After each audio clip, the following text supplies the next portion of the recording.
Si vous êtes nouveau, abonnez-vous et cliquez sur la cloche de notification pour ne plus rien manquer. Cela fait, on commence. Famille Sankara. Nous ne participerons pas à l'organisation des cérémonies et ne serons pas présents aux inhumations. Par notre lettre du 27 janvier 2023, faisant suite aux différentes rencontres initiées autour de l'inhumation des restes du président Thomas Sankara et ses 12 compagnons d'infortune exhumés sur décision du juge d'instruction du 25 mai 2015, nous disons notre souhait de voir les restes de Thomas Sankara réinhumés ailleurs qu'au Conseil de l'Entente. Cela pour des raisons précises que nous avions à maintes reprises fait observer au colonel de garnison Koulibaly Sibiri, mandaté pour s'occuper des obsèques. En effet, nous estimions et continuons de penser qu'il est fondamental que soit trouvé un espace qui permette de rassembler et d'apaiser le cœur, et non de diviser et d'accroître les rancœurs. Le Conseil de l'Entente, pour cela, est un lieu de recueillement inadéquat pour toute la charge qu'il recèle.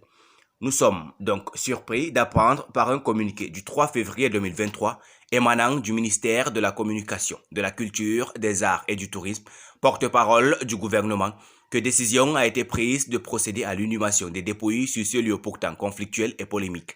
Nous citons: la présente décision est le résultat des concertations au sein des forces armées, notamment le bureau de garnison de Ouagadougou et la justice militaire, élargie aux familles des victimes, à la mairie de Ouagadougou, aux autorités coutumières et religieuses ainsi qu'au comité international du mémorial Thomas Sankara.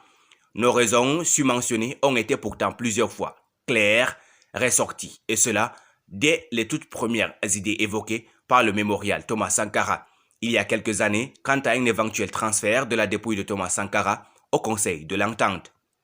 Nous nous sommes plusieurs fois exprimés sur la question en insistant par contre sur la pertinence de la préservation du Conseil de l'Entente comme lieu de mémoire pour reconstituer les faits marquants de cette journée macabre du 15 octobre 1987 afin qu'il ne s'efface pas pour les générations actuelles et futures.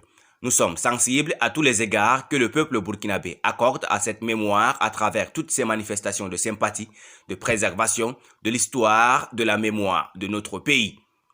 Nous sommes également sensibles au fait que ces compagnons d'armes, à travers les institutions militaires, les autorités administratives, religieuses et coutumières, soient mobilisés pour la célébration de ces héros. Notre feu fils, époux, père, frère pour les uns, oncle, cousin, camarade ou ami pour les autres, certes est un héros national. Il en est de même pour ses 12 compagnons tombés avec lui, dont l'histoire du destin tragique est intimement liée à la sienne. Les assassinats du 15 octobre demeurent un moment singulier dans l'histoire récente de notre jeune nation. Un procès retentissant aux envergures nationales et internationales y a fait suite une trentaine d'années plus tard, marquant d'une pierre blanche la question de l'impunité en Afrique et mettant à jour le défi de la justice possible. Il nous semble essentiel que les événements qui accompagnent ce cycle se fassent en bonne entente et concertation. Prendre le temps de l'organisation est nécessaire, surtout en ce moment crucial de notre histoire où les forces mobilisées sont dirigées vers la lutte pour préserver l'intégrité du territoire national.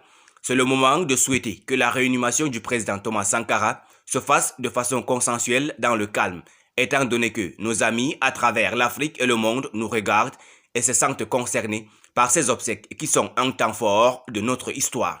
Les prises de position des mandatés de l'organisation des inhumations sont, pour l'heure, susceptibles de s'aimer la confusion et le désarroi au moment où notre pays doit plus que jamais rassembler ses enfants. Par ces mots, nous prenons l'opinion publique nationale et internationale à témoin que le lieu d'inhumation des restes de Thomas Sankara vient de nous être imposé sans autre forme de discussion consensuelle. Pour ce fait, nous sommes au regret d'informer que nous ne participerons pas à l'organisation des cérémonies et ne serons pas présents aux inhumations. Néanmoins, nous osons garder toujours espoir que d'autres perspectives soient offertes à cette cause. Ouagadougou, le 5 février 2023. Les membres de la famille de feu Thomas Sankara. Merci pour votre aimable attention. Si vous êtes nouveau, n'oubliez pas de cliquer sur la cloche de notification et de vous abonner à la chaîne. Merci, à très bientôt pour une nouvelle vidéo.